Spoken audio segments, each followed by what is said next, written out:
কোরবানি যেটা আমরা বলি আমাদের দেশের এখন এটাকে সংস্কৃতি বলেন আর কালচার বলেন হয়ে গেছে। কোরবানি মানি হলো গোশত খাওয়া। কোরবানি মানি কি?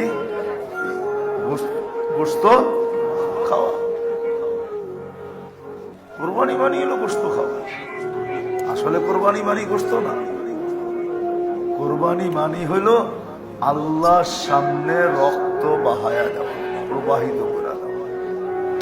কোরবানি ইহরাক উদ্দাম, আল্লাহর সামনে রক্ত প্রবাহিত করে দেওয়া, এটার নাম কোরবানি, গোশত না। যাকে আল্লাহ কোরবানি দেওয়ার সুযোগ দিছে তার জন্য ওই দিনে সবচেয়ে আমল হলো শুধু রক্তটা ছড়ায় দেওয়া। জব করলো, রক্ত ছড়ায় গেল, এটাই নাম, গোশত না। গোশত তো সে খাবেই না, কেন গোশত সে সারা বছরই খায়। কি সারা বছরই কি খায় না?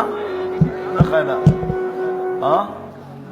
হ্যাঁ, ওই দিন একবারে যে খাবে এরকম না, খাইলো, সামান্য খাইলো, বাকি কি করলো? যারা সারা বৎসর খায় না ওদের মাঝে মিলাইয়া দিল। কেউ খায়া খুশি হয়, কেউ খাওয়ায়া খুশি হয়, ঠিক না? কেউ খায়া তৃপ্তি পায়, কেউ খাওয়ায়া তৃপ্তি পায়। সত্য এটাই।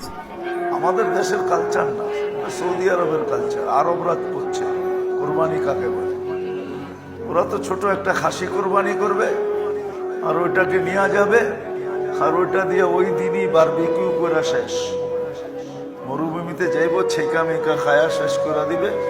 কোরবানি আসল রক্ত বহানো এটা দেখা যাবে এইখানে 20টা পাঠায় দিছে, ওইখানে 30টা পাঠায় দিছে, ওইখানে 50টা পাঠায় দিছে।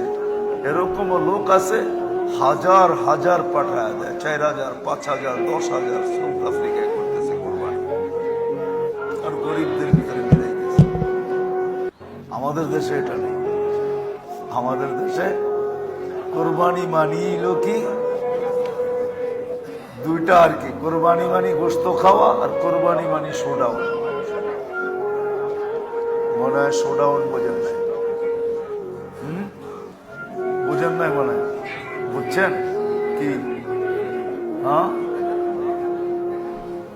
শোডাউন মানি হলো 5টা আনছি, 10টা আনছি, 15টা আনছি, 6টা আনছি, 9টা আনছি, শোডাউন। আর দামি দামি আনছি, ঠিক না? হ্যাঁ, শোডাউন। ঘরের ভিতরে 10টা গরু বাঁধা, এই 10টা গরু যদি ঘরের ভিতরে না বাঁধা থাকা গরিবদের মাঝে বন্টন হয়ে যেত, আর আমার ঘরে যদি ছোট একটা খাসি বাঁধা থাকতো আর ওটি জব করে ওই দিন প্রথমত কোরবানির গোশত খায়া নিতাম, তাহলে মনে হয় এই শোডাউনের চেয়ে কিয়ামতের দিনে শোডাউন আরো বড় হতো।